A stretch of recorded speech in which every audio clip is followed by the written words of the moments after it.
everyone. Aman and I are here to analyze Budget 2023 because we are political journalists. We are going to talk about the political big takeaways of this budget. Aman, the humble millet has got a new name, Shri Anna. Shri Anna. That is, I think, the PM's hallmark. Every budget we see there is a finance minister budget with a clear stamp of Mr. Narendra Modi. So every time we see a new scheme coming to light, so is the millet. But I think, Maria, beyond the millet, if we see it, the huge figures of the budget, I think, has set the ground for the 2023 state elections as well as the 2024 Lok Sabha battle. I think obviously the headline point which everybody is taking is the major infra spend, the 10 lakh crore rupees on infra which will be spent this year.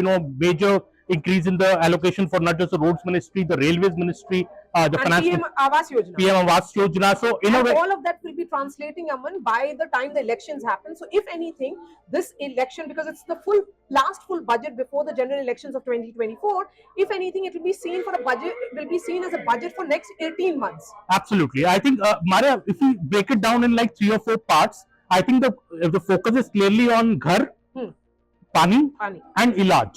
So if you see the allocation for example, PM Awas Yojana, it is a 66% hike to almost 80,000 crore rupees. That means the government is very clear it wants to finish the PM Awas Yojana for the poor by the time the elections come. Nearly 3 crore poor people are supposed to get houses under this scheme. If you see the allocation for Jal Jeevan Mission, 70,000 crore again. The government plans to cover 20 crore households in the country with drinking water scheme. If you see the Ayushman Bharat, again, 7,000 crores. So, and the point that you made, particularly with PM Awas Yojana, what it will do is that it will give that fillip to the sectors which are associated with it, which includes the cement and the steel sector. And of course, the rural employment also becomes an important aspect in that PMAY. Yeah, though I think the Congress will be slamming the government of this because the Manrega budget is down in a big way. So that I think will be an issue which the Congress will attack. But I think the government is going to counter that from the fact there's a big spend on infrastructure. Rupees 10 lakh crore we speak about when there's almost 72% increase in the budget for the railways. All this will create more jobs. In a way, there's not that jobs are coming down. I think the jobs are only going to increase, and this huge allocation of infra also gives a fillip to the growth and the economy, especially after the economic survey came out last evening, Maria. And criticism that is coming from the political opponents of the government in certain poll-bound state and on expected lines that state-specific announcement nahi kiya. How do we forget that 9 states are going to polls this year and the big elections next year? So again, if you look at it, this is a responsible budget, not really a populist budget. Exactly. And if you see the small messaging from the budget, Maria, like this scheme of rupees 15,000 crore for tribal habitations. So, if you look at most of the states going to poll the heavy tribal population this year. So there is this small messaging, obviously the government can't make it political, but there is this small messaging, like when we saw the PM speaking, he spoke about the PM Vichar Yojana, about the Vishwakarma. So that is also spread out, a huge scheme has been launched and PM especially said it. So again, I think appealing to the electorate, appealing to this basically a class of voters which is not just poor, even the middle class. PM said in this speech that हम middle class के हमेशा साथ रहे हैं. So I think a major statement Vishwakarma's का हो गया, and I think the big thing I think also will be the new tax regime.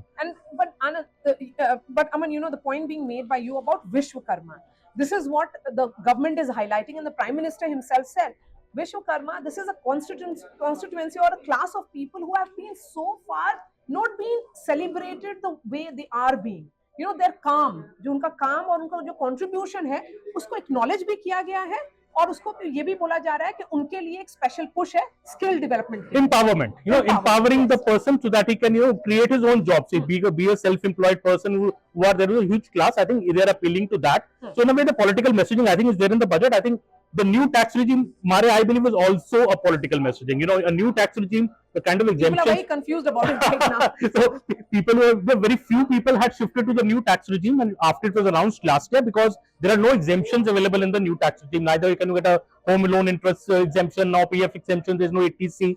But by the exemptions or by the relaxations which have been now announced in the new tax regime, the clear vision of the government is please move to the new tax regime. It has been even made the default regime now. So people, I think, who are on those lower band salaries, who are, either low income salaries or middle income salaries, moderate salaries, they have an incentive now to move to the new tax regime. I think that is also a political, gambit that, these people, if they get more, that has been a demand from the middle class, that give us some exemptions. So me and Maria are not much Yes, exemptions. we haven't really benefited in any way, except that kya महंगा हुआ, kya सस्ता हुआ. I'm sure you would have read it everywhere. But as journalists who cover politics, there has not been any sharp reactions that has come from opposition. Not so far. I think Not I expect on Manrega it will come because it's a huge drop in Manrega's budget. So UPA will attack, but the NDA might come back and say how much was the budget for Manrega on the UPA day. So it's still a quantum jump from that. So I think that will be one point where it will. But overall, when you look at it, be it the push for the PM Awas Yojana, I think that is one big takeaway. Certainly, ghar agar mil raha hai, and if the government actually manages to ensure that the poorest of the poor who were promised homes, they get that chhat above their head, that in itself is a big takeaway for the 2024 elections. Absolutely. Even in the last election, Marian, the general election, Ghar had worked. Now the scheme has almost doubled its ambit. Almost 3 crore houses will be given. So the success formula of 2019 was what? हर गरीब को घर, उस घर में toilet और उस घर में बिजली. Now the घर narrative is still being taken forward. Something which has changed. अब हर को घर में पानी भी और घर में इलाज भी, फ्री में इलाज भी मिल रहा है. So I think these are the new narratives for the 2024 elections. And how do you forget the women? Yeah.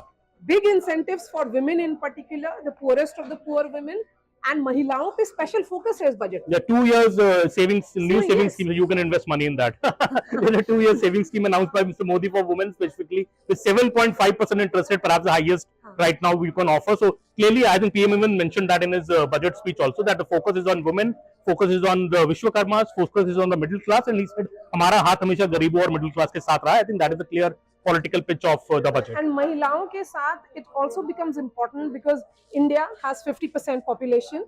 This is Adi Abadi. Now they are getting pura haq perhaps.